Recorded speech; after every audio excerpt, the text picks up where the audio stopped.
They called him a menace, a walking headline, a trap god with a permanent seat in court. But today, he walks like a king, sober, shredded, married, and mogul-minded.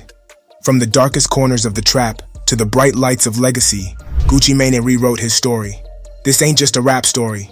This is how Gucci Mane tapped into the Mansa Musa mindset and became the CEO of his own rebirth.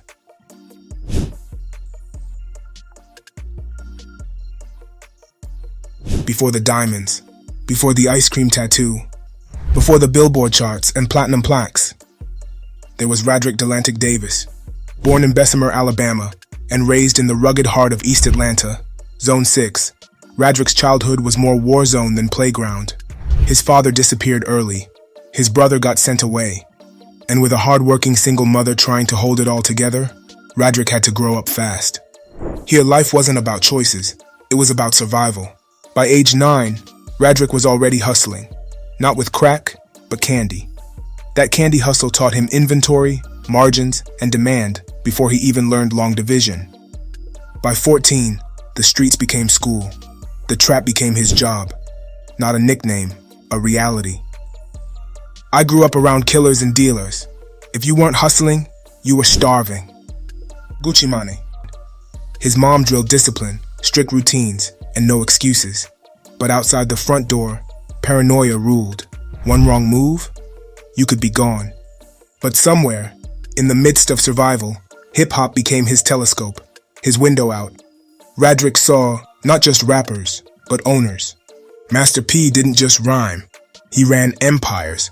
And that sparked something in Gucci. Even if the world saw a statistic, he saw a seed of royalty. Your environment may birth you, but your mindset defines your legacy.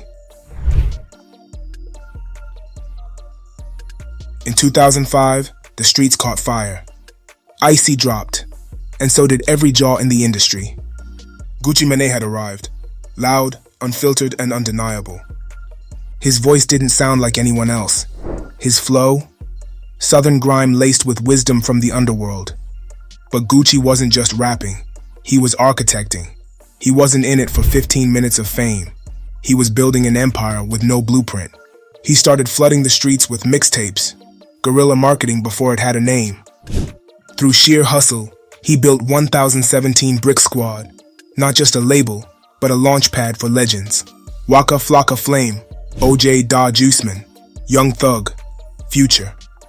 If Atlanta was the new mecca of hip-hop, Gucci was its imam, preaching from the pulpit of pain, truth, and transformation.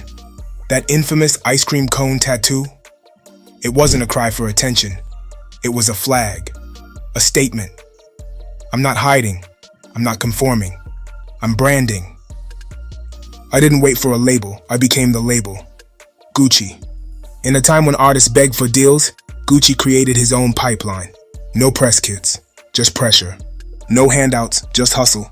Boss lesson 2. Don't knock on doors. Build your palace, even if it starts in a trap house. But fame came with a cost. As the music soared, Gucci's demons marched right behind it. Addiction wasn't a side effect. It was a storm. Lean, pills, partying that never ended. And every new hit brought more pressure. Arrests piled up. Mugshots became headlines. He clashed with Jeezy, T.I., even people in his own camp.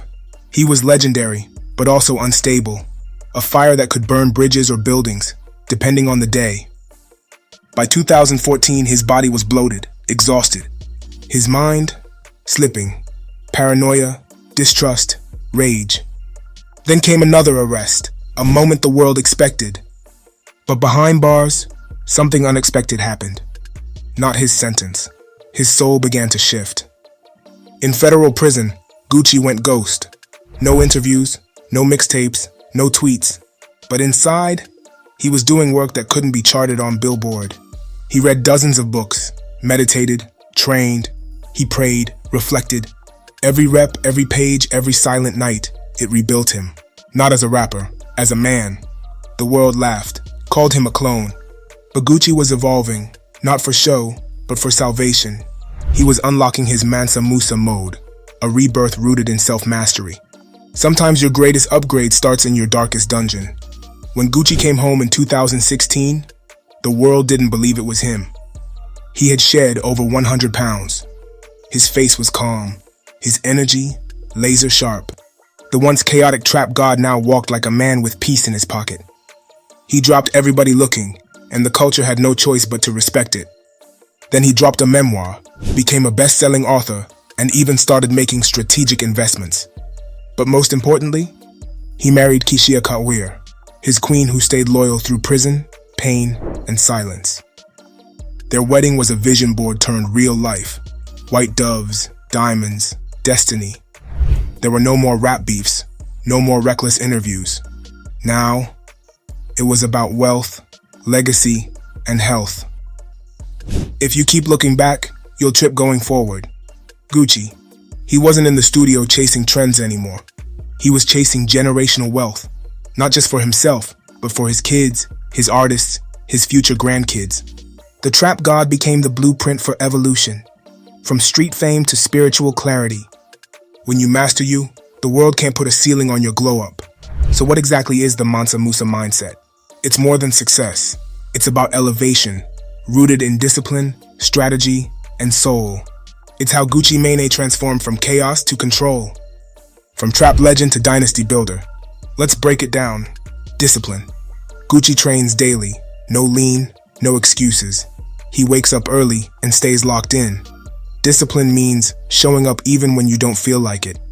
And that consistency builds kings. It's the foundation that turns dreams into reality. Knowledge. In prison, he devoured books, from business guides to spiritual texts. He treated mental growth like physical training, doing mental push-ups every day. Learning became his true wealth, proving that the mind is the most powerful asset. Spiritual alignment. He meditates and reflects regularly. For Gucci, peace is the new flex. A king isn't just about power. He's about calm, clarity, and being connected to his higher purpose. This inner balance fuels his confidence and decision-making. Ownership. 1017 Brick Squad isn't just a label. It's a factory for future bosses. Gucci owns his masters, merch, and all his business moves. He's in full control of his brand and legacy, proving that real power comes from owning your work. Wealth legacy. Gucci spends like a king who plans for centuries, investing in trusts, real estate, and business ventures. He's not about flashy spending anymore. He's building a dynasty that lasts, focusing on generational wealth that will outlive him. Gucci's transformation shows that you can't be a king until you control your cravings, your circle, and your crown. This mindset isn't just for rappers or moguls. It's a blueprint for anyone ready to evolve and elevate their life. When you master discipline, knowledge, spirituality, ownership, and legacy, you step fully into Mansa Musa mode, where success is more than money, it's mastery of self. Gucci Mane isn't just rich, he's reborn. He went from trap to transformation, from chaos to clarity, from being the problem to becoming the blueprint. He turned pain into purpose and made peace the real flex. And here's the truth, you can do it too. This isn't just entertainment, it's a call to level up. If you're ready to activate your own Mansa Musa mode, to build your digital empire, master your mindset, and multiply your income, the mind is a powerful thing. Once you learn how to control it, you control your destiny. Gucci Mane. If this hits you different, smash that like button. Drop a comment and tell us, what mindset are you shifting today? And make sure to subscribe to the Mansa Musa Mode YouTube channel. Don't forget to check out our second channel, Mansa Musa Mindset, for fast-focused content to keep you growing daily. Stay focused, stay royal, and stay locked in with Mansa Musa. Because we're not just dropping content, we're building kings.